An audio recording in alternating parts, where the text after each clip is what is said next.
Good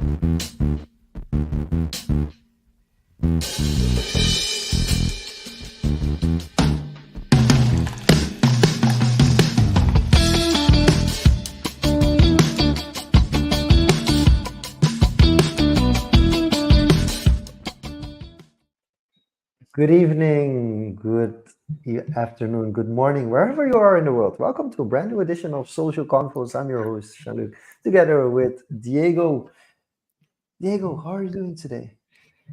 I'm doing good and good evening indeed. We are back with a fresh episode of Social Convo, the second of 2024. And as we talked about last year, we had a fresh start. We had a short break, and we're actually kind of going to continue the conversation we started last week and dive a bit deeper in certain topics. But before we go into that, don't forget to subscribe to our YouTube channel at youtube.com at Confoes. Also follow us on no, not Twitter, on Instagram at Yeah. Confoes. And last but not least, subscribe to our newsletter at confoes.substack.com. That's confoes.substack.com to get new episodes and personalized or curated newsletter directly into your inbox. With that being said, let's get into the episode. Yes, I'm So, excited. I'm excited about today's episode because it's a continuation of last week's episode. And last week was kind of a little bit looking back at previous experiences and previous years, and also thinking what you learned from it. And I love how this kind of coincides with a little plug here, my Substack as well. I've started weekly posting, so that's an interesting thing. oh yeah, But follow Jean-Luc and Substack as well. Subscribe to Confoes.substack first and and you'll then probably, subscribe if you to Jean-Luc subscribe as to well. Confoes on Substack, you'll probably also subscribe to Shalik at Substack as well. But since you kind of brought the idea of the topic, let's continue on what we're going to talk about today. Yeah. So last week we looked back and kind of reflected on 2023, kind of felt like we've done this before, and we might have actually done it before in previous years. 2022, 2021 we started, 2022 we did the recap, and it kind of felt familiar. It kind of felt, lessons learned. But now we want to focus the conversation more towards looking into the future. And when you take a moment to reflect, when you take a moment to look at where you stand, it's good to look at the past performance, what has gone well, what can go better, and also set some goals, some expectations, some thing to strive for in the coming year, the coming months. And I think that's what this conversation is going to be about. We already said, you know uh, past few years have been like what, 138 episodes on average. That's 45, 46 episodes per year. We did an overview.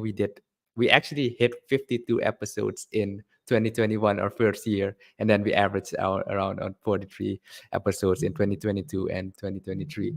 So that just sets a goal for us in 2024 to do at least 43 episodes, or So, maybe even yeah, get the. before we go to other kind of goal settings and personal growth and achievements that we want to discuss, it's good to reflect on what's the actual goal for you with social compost this year. So the goal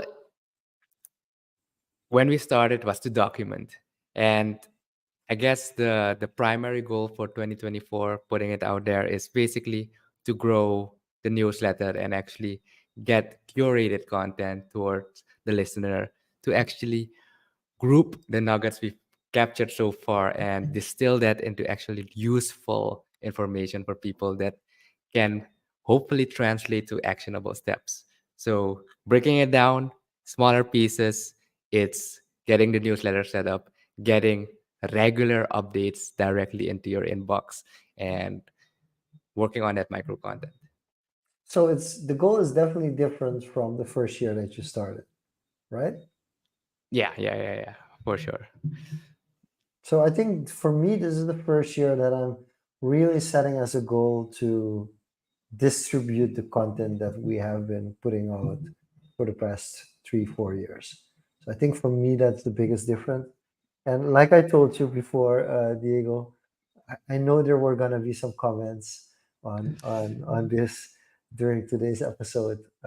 We're proud because Geraldo Becker, who is one of our national players for Surinamese football slash soccer team, uh, s- played his first match for Real Sociedad this this tonight and actually scored a goal as well. And they won, and they're the first in the semifinals of the Copa del Rey in Spain. So that's exciting.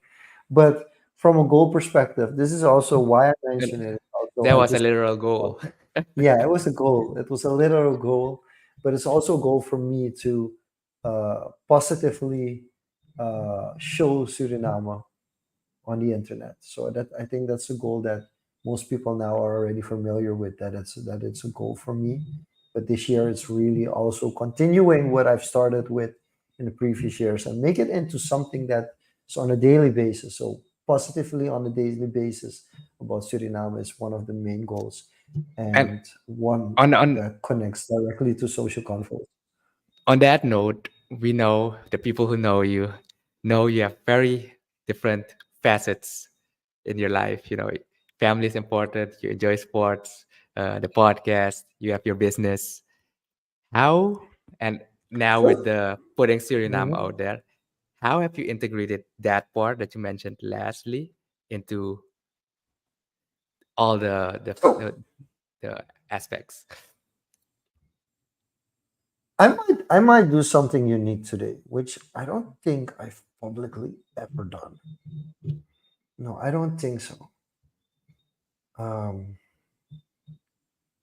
I'm gonna do something very unique in the sense that I'm actually going to share. Yeah, I'm actually going to share something today. Let me quickly download it, and maybe while I'll download it, I'll talk about it a little bit. And Okay, that's curious. basically my mind map because I do get the question a lot, right? Like, okay, but what does your life look like? I'm not going to show my weekly calendar because it's going to freak people out. So I'm not going to It's do that one.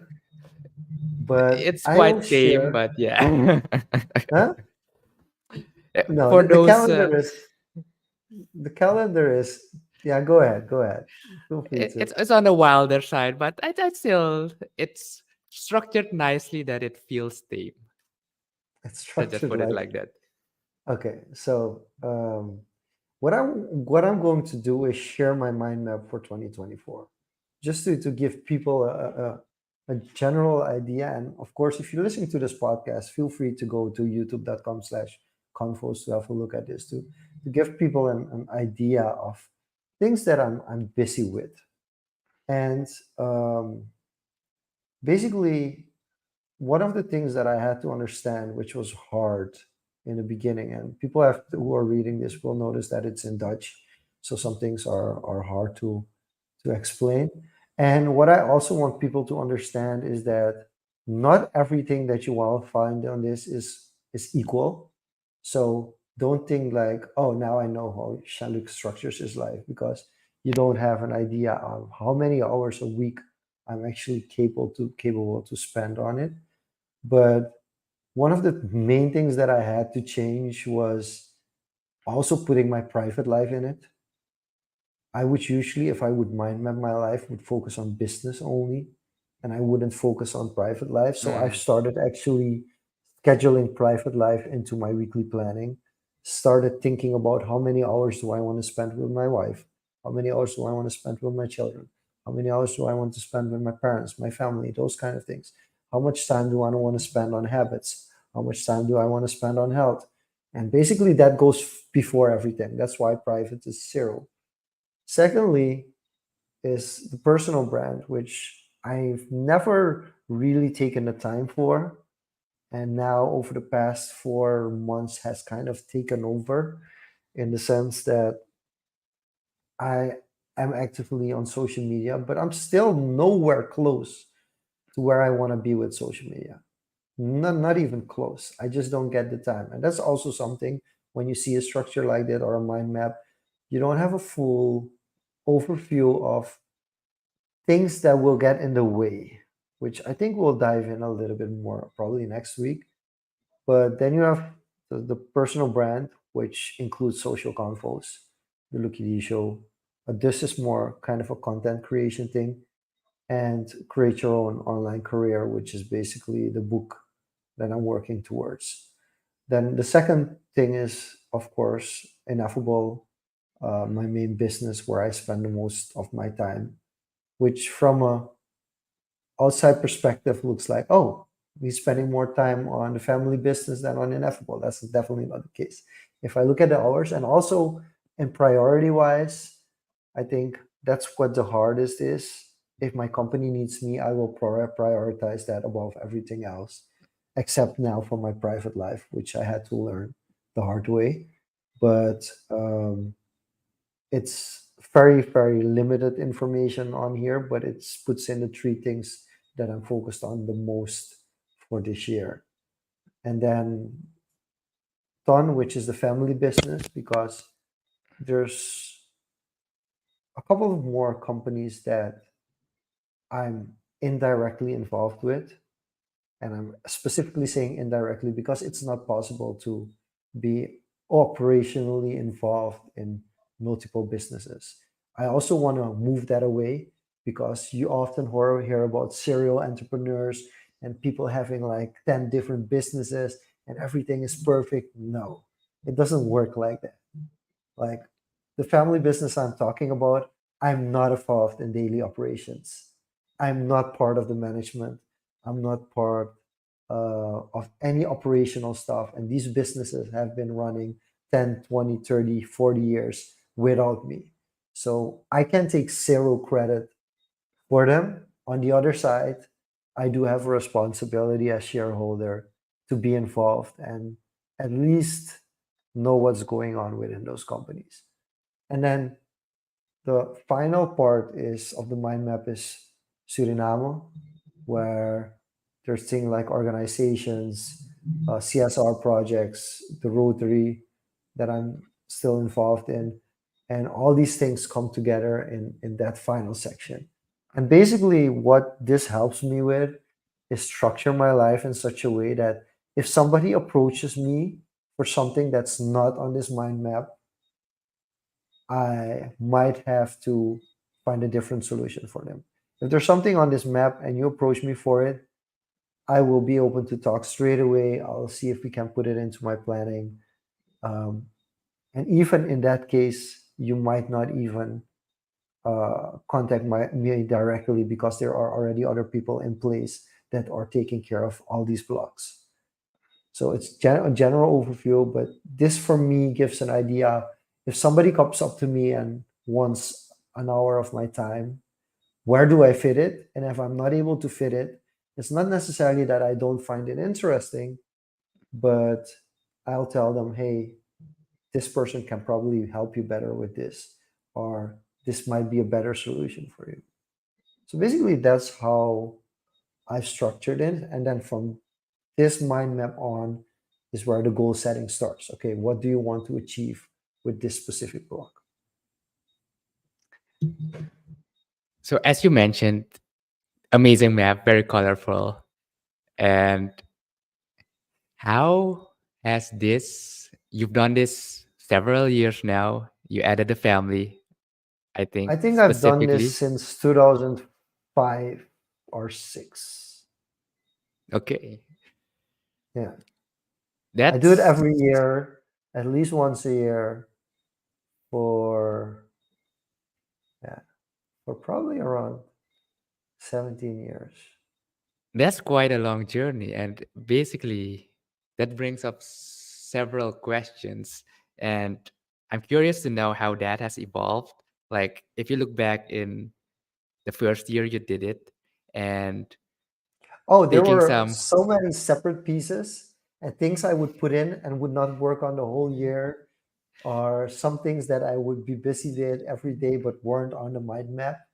Like that's how you start. It yeah, really and then evolved. you Yeah. distilled it down to like a clear like priority system like this one is.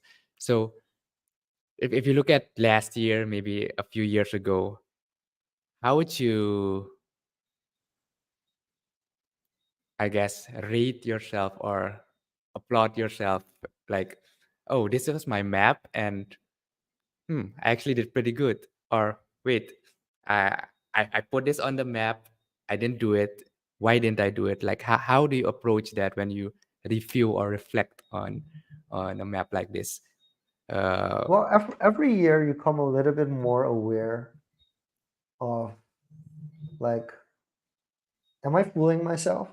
Am I putting things on there that I really want to do but I don't have time for? Or things that I really want to do but they aren't a priority? Or they just don't connect? Like the one that's the most sus in it is actually the content part, because that's definitely going to be one that's going to be the hardest to achieve, because basically there is limited time. But then also, over the past 3 years, this mind map was just part one of the prep phase for the next year. As in, this is the mind map, and from this mind map, I make my categories, and then from the categories, I look how much time a week do I have for this specific block. Like I mentioned, the Suriname block takes up a big part of the mind map, but in reality, yeah, it's it's at lower. most 2 to 3 hours a week. Yeah, While my private life is over 40 hours a week. which makes sense. So that's something that people probably don't see when they just look at it. It's like, oh, okay, very nice structure. I'm Yeah, gonna try the this. time distribution isn't equal. It's It's kind of isn't equal. So that's the asymmetric. first thing you're gonna have to do, and then realize like, okay, how, because you have a weekly schedule and then you also have a weekend schedule. The weekend schedule is completely different from the week schedule, because in the weekend I have to spend more time with family. I have two children. I have a wife. I want to spend time with them. So it's going to be completely different. And I think the biggest struggle right now is getting the weekend schedule to be a weekend schedule, instead of just, okay, this is what I have energy for. This is what I'm going to do. And then on Monday, be like, I didn't get things done in the weekend the way I wanted to do. So they're different things, but that's just shedding light on one of them. And last thing before we move on to the specific goals, has there been something that's been recurring or been most consistent that you've noticed if you review all the maps? Yeah. So you just get better at it. I think that's also, I had to get my colleagues involved, like accepting, like, these are time slots within a week that you're allowed to reach out to me for this specific thing. But I also had to teach myself to say no a little bit more, because I almost never want to say no, Mhm. right? It's not that things don't, I find everything interesting. So what I just had to learn, like, okay, how do I, still till this day, there's so many interesting things people approach me for that I commit to way more than I should probably be able to commit. The only difference now is that I and I think this is something people don't understand. Your support system. I have an amazing support system. I have amazing children who really support me. I have an amazing wife who really supports me. I have amazing parents who really support me. I have amazing colleagues who really support me. I have amazing partners who really support me. Without the support system, this isn't possible.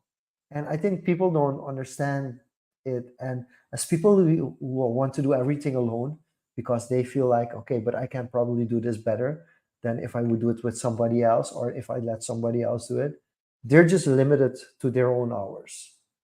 Whereas if you have a common goal with somebody else and you work on it together, this podcast, I mean, Social Confoes wouldn't exist if I was the only host. It just wouldn't exist. Like, it's the little things, like you just sending a WhatsApp message, like just making sure that I'm aware that we're doing the episode today. I'm very much aware of it. I'm also aware of the time, but it puts out the commitment, which motivates me to do more for this episode as well. And which wouldn't be there if you would be doing it alone. So I think Yeah. these kind of things matter much more than most people would admit to.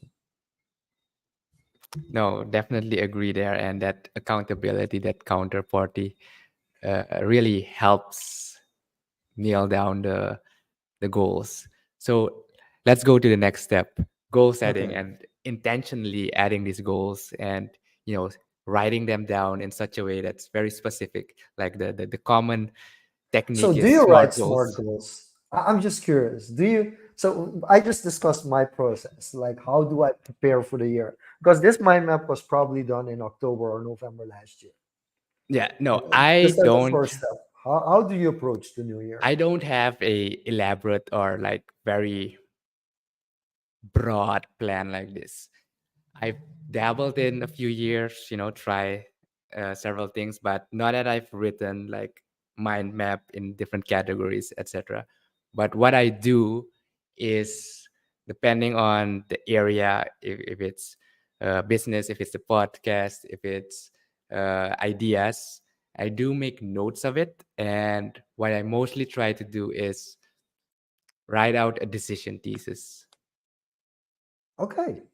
Okay. So enlighten me on the decision thesis. How does So that work? it's more like, um I expect this to happen this year. I'm gonna apply for maybe 5 programs, and depending on how that goes, like a worst case scenario and a best case scenario, and basically I do it and then I review it mid-year or at the end of the year, and I have to put it somewhere place visible, which I don't do as much yet. And that's the drawdown of having like a physical piece of paper and having it on a computer and in a program which you need to open manually, or you need to put it as a wallpaper. So what I do there is kind of tricky, but I do write decisions and sometimes I forget about them. But the great thing about it is, if I go back into that document, I read the stuff and then I think, oh, I actually did this. Oh, I need to refocus on this. Oh, this actually came true. Like my prediction, like it actually followed through, and that gives a sense of progress or accomplishment. And if I compare this back to fitness, what I did in a few years back was with a physical calendar, and I tried it with a digital calendar. It didn't work as great, but with a physical calendar, you actually physically mark out the things on that date if you've written it down, and there is a little sense of accomplishment there, and it I, feels this is a kind of, psychological thing, yeah, right? it's a psychological thing, but it does help. And the other system that I try to have in place if is kind of have a yearly review with some friends, and we just put one goal each towards each other, and then we check in on each other. So those are systems I have in place, So, but nothing very structured and minute to the calendar and minute such as no, you. but here's the funny thing because I don't really have smart written goals. I also think that the time I would spend, and here it's yeah, it's kind of a discussion in my head as well. Because on one side, if you write down the goals, you really go for them, and it's clear, and you have something Yeah, and concise to work the towards. psychological part is you want to keep it open. Yes. So that's really so. I was wondering, like for you, for instance, if um you use like an app like listing the No, task you have to do for today. I tried apps. Yeah. They always fell flat. I don't use an app. The most consistent thing, or the one that works the most, is either a piece of paper and literally doing the check boxes, For a while, I used Google Keep with the checkboxes. That worked for a while. But I've noticed like over time, you become kind of desensitized to these systems, and then you forget about it, or the impact, the psychological impact isn't there anymore. I've thought of ways to gamify my life in so many ways. Yeah. And I've never gotten to a part where I'm like, hey, this actually works. I do this, I do use Todoist, but the interesting thing is that we structured, so my colleague and I, we kind of structured to make our task, or at least my task, fit into a Google Calendar, because I think that's the most important one. My Google Calendar is basically where everything is blocked for the whole week. Like every hour is blocked, whether it's for personal stuff or it's for work stuff or it's for other things. Every part of the calendar is blocked, and then from there on, the tasks that go into those blocked sections are put in through Asana, because we use Asana for project management.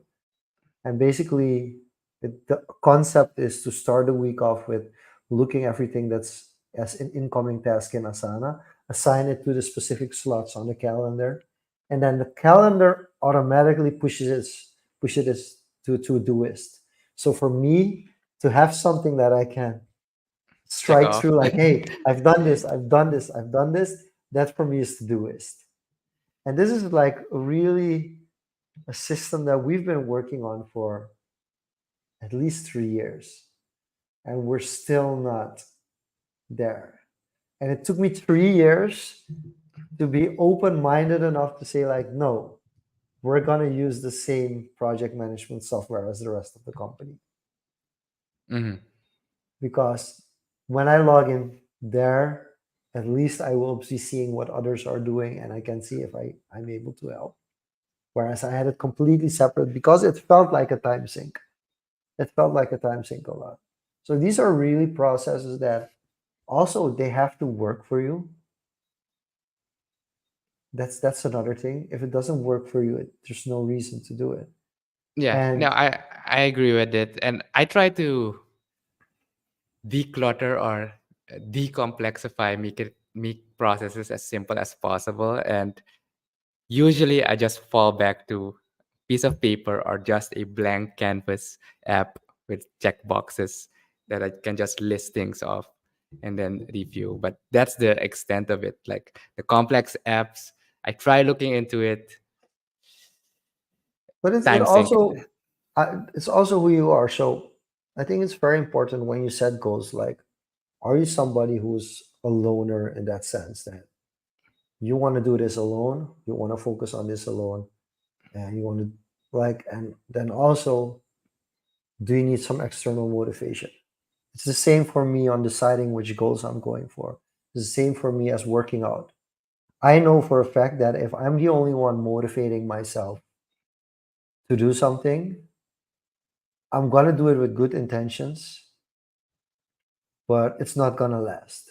Whereas if I do something together, if I have a commitment and I have to show up, and I'm letting other people down if I don't show up, the chances are way more likely that I'm going to do it.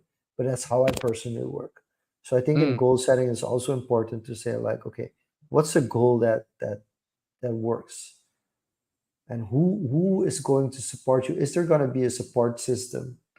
And the things that I struggle with most are projects and goals that I don't have a support system or somebody An who, accountability partner.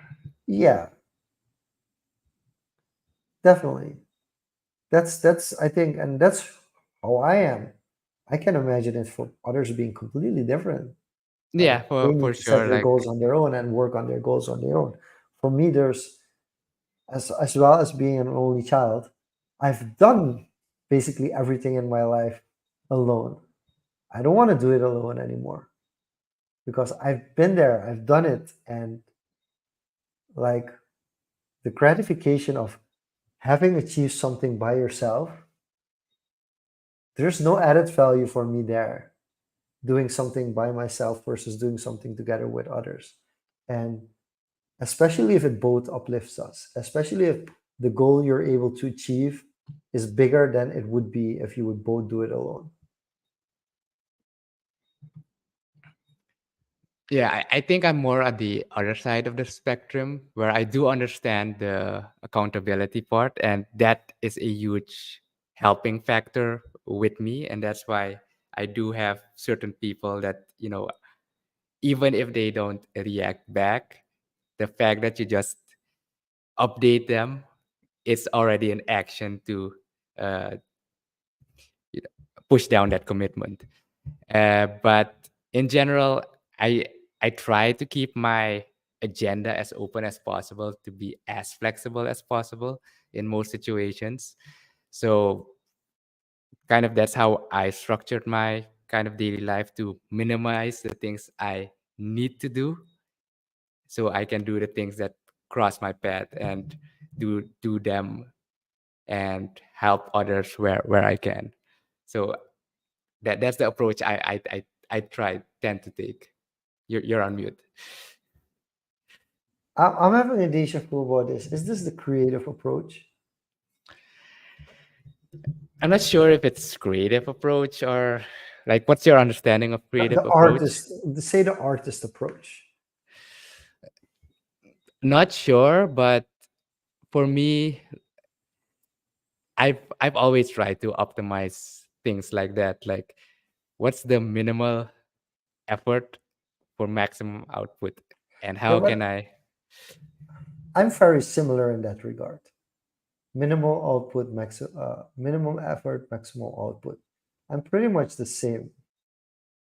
But for me, somehow that changed when I wanted to optimize more. actually try to do I want to optimize more? I try to optimize less. I try to declutter and simplify as much as Yeah. possible and go it in with one system and try to do everything there. But yeah, I try to keep my calendar as open as possible. That's my approach. Whereas I do respect your calendar, and if you see his calendar, it's amazing. It's very structured. It's I'm impressed. It's fun. Yeah. It's fun. And the thing for me is if I wouldn't do it, I would probably not do anything at all.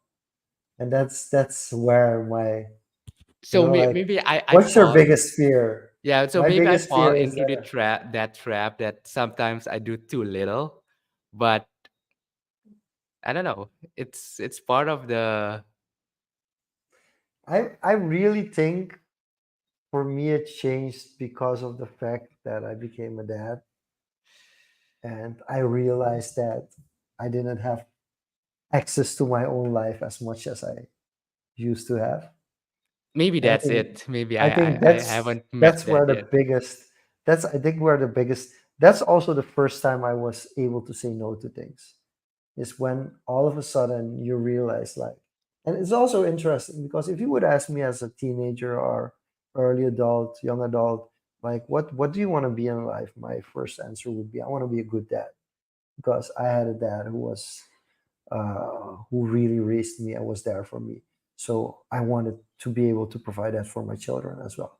So it's a really weird goal, but if you would ask me $1 million or, No, I well, think that's one an million is amazing not that goal. much, but Like that's a very a clear billion goal. dollars, which would you have rather have $1 billion or your kids surprise you at your 50th birthday? I mean, it's easy. I would go to the Yeah. surprise me at the 50th birthday. Whereas other people would be like, no, give me $1 billion. Like if I have $1 billion, I'll be able to let them surprise me at my birthday, right? So, so I you think can that's approach it also from a another. perspective Yeah, thing and from yeah. where that comes. But yeah, Mhm. maybe there's gonna be a point in my life that kind of shifts that. But as it is now, that's kind of the way I approach it. Like maximum flexibility. So And to if we're what? talking about goals, that's Yeah. a target. And if you had to put that into specifics, no, I haven't written that in a specific time framed. Like every week I need to have 8 hours free to do anything. No, I haven't written it out like that. It's just more Okay, if you loose. don't have goals, do you have rules? Not a lot, but yeah, there are simple. Yeah, are there ironclad rules? Probably, but I haven't written them down. I probably should write them down. So there's not one that comes to mind immediately, but what I do have is like some monthly things. Like every month, I do review um, administration, finances. I do review that and note it down to log it. Every month, I do check in with a close group of friends that I at least text them or have a hangout with one of them. So those are kind of some set rules. One But of is that more of a routine or than a goal? Is it something it's like it's it's more of already a route. part of your system It's more of a instead of it being routine like and I kind have of to do it? ingrained, and Yeah.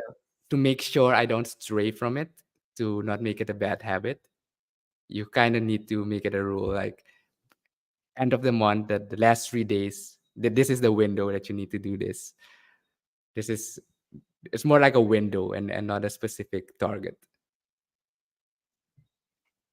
So what would be, I think you mentioned a couple already, but from a personal perspective, what would be a good example of a goal that you have personally for 2024? Like for 2024, definitely get back in shape. And it's not external motivation now. It's very, I've noticed I've become more aware of my body, like the processes. Like last year when I did it, yeah, the routine was great, but having stopped and going back into it, I observe and notice more things. So give me an example, just Like for context. a fun example, like I already told you, like off camera, I need to recover like maybe 4 to 6 days now because I just started exercising again. Before I do it, I used to have a Monday, Wednesday, Friday regimen, but now I just listen to my body. And I've noticed that it's actually, I have, the second day is the worst in recovery.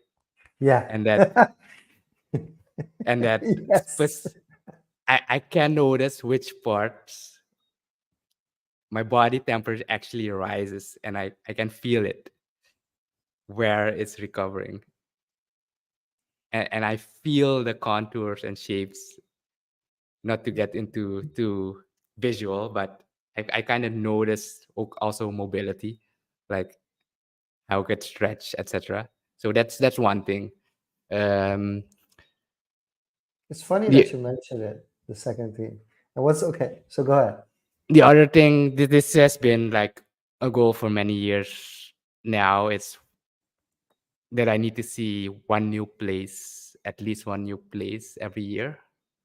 So that's kind of been 5 6 years already that has been going. So keeping that in mind, I always keep that in mind going into the year.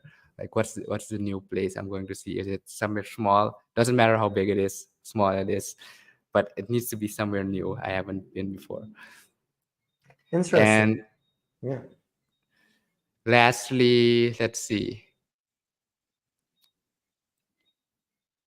On the other end of the spectrum, for this year, I guess one specific thing I want to do this year as well is, aside from this project, this social convos, I do want to get hands on or in a field again on a creative project, like a film. I used to do this with Vishant a lot back in the day, Oh, but nice. I haven't done that in a while. So something like that, to get that creativity moving again. I think the last fun thing I did was to the intros, and that was just an amazing fun afternoon. Oh. I haven't done something like that in a while.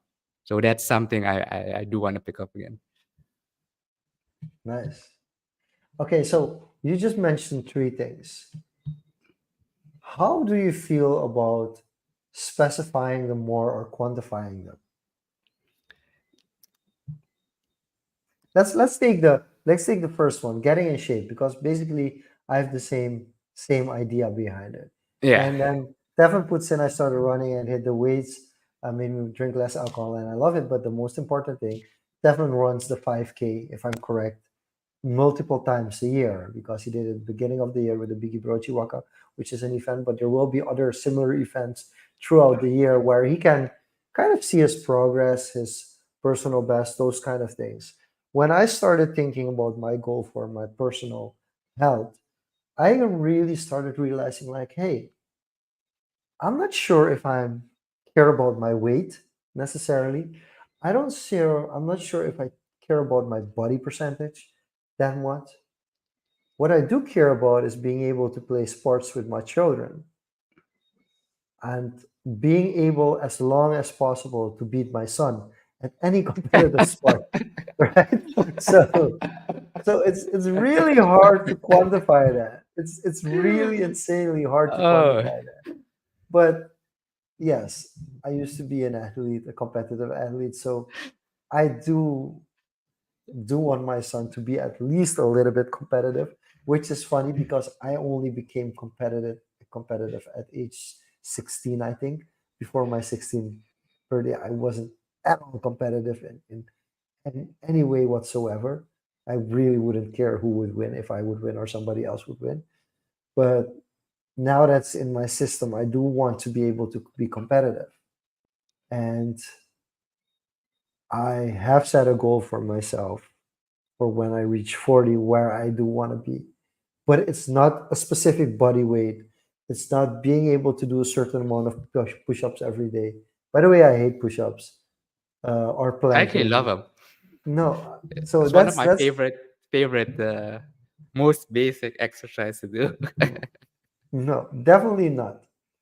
I would run on any court. I would do 25 push-ups as quick as possible as part of a training exercise for a sport, but you wouldn't be able to get me to commit to do it every day. You just won't. So these are things that I take into account and factor in when we talk about goals. And that's why it really is hard for me to say like a specific smart goal because it's more of the broader thing and staying motivated to stay in shape than it is to actually hit a milestone. And then when you hit the milestone, you actually come into this black hole and it's like, and you go all the way back. So let's say I lose 5 kilos. My goal is to lose 5 kilos. And this whole year I work towards reaching that goal and I reach the goal. What happens after that? Yeah, so if I had to visualize that in the exercise example, there's two things if that kind of resemble a goal or a target. And it's not thing to do with body weight or anything. It's basically one. And this is just random because I was watching YouTube videos on exercising and I was just impressed. And one of the target is just to be able to do a handstand push-up. And the other Okay. one is what's it called again? The planche, where Oh, you yeah, ooh, yeah, like yeah, yeah. kind of Those two go hand impossible. in hand. Yeah, kind of impossible, but if we had to quantify it as a target, kind of That that would be was a nice target. the spark. But a Yeah. target could also be instead of doing a handstand push-up, being able to stand on your hands for 30 seconds. Yeah, and Because it's also core that's what I've strength, been yeah, right? So exactly. so it really But then depends you on who have you the are and what you find ideal important. visual, but Yeah. getting there is, you break it Yeah. down into smaller. So So it yeah, it's that would kind of work. that big, hairy, audacious target. But here's the thing about that though. Like um it is somehow associated with weight, but not necessarily. And you could be out of shape to some extent to pull some of these things off. I didn't think the handstand push up, but you'll be surprised on what the human body is capable Oh of yeah, doing. yeah. So I know. I don't want to go into a goal where I've reached the goal, but I've digressed in things that really matter. So that's also why I'm very careful with goal setting, is because you can set a goal and say like, hey, this is what I want to achieve. But if it comes at a cost that's bigger than the achievement itself, have you really won? Fair point. But yeah, those are kind of the some of the areas I focused on, and some of the recurring themes as well, kind of built into the system. And I guess to add, the last one is I need to read again. I've noticed the first 3 months of the year are the periods I'm primed to read, but I haven't picked up a book this year yet, and I wonder why that is. So I need I have to another re- question. How review do that. you keep it on? How do How? yeah, how do you make sure that you don't digress in April or May and completely stop with the book reading part? It has happened. Like usually the first 3 4 months I read. Last year I read I think 4 books in 3 months and then it stopped. And this year it's more like kind of rereading a book maybe. I do want to dive back into older concepts I've done and kind of with a fresh set of eyes, a new perspective, see if I have any new insights. So that's the other thing I think I'm gonna do this year probably. But that's it from my end. Any last So thoughts yeah, or I wanna get last into goals that. for you? So would there be an incentive of getting something more out of it than just reading the book? Yeah, So that's it, how it's I'm wired. So if it's I it's would not be in your situation, it's not about the yeah, act of reading the book, but it's about understanding a concept or looking at it from a different way or kind of dissecting what I've read with a fresh set of eyes or a different framework. That's kind of how I'm looking at it. It's would you not be able to do book confoes, as in you do a book review, yes, and that idea and speaks to me quite a bit. and then the first step would be getting into the affiliate program of Amazon and affiliate linking the book that you're reviewing in the episode.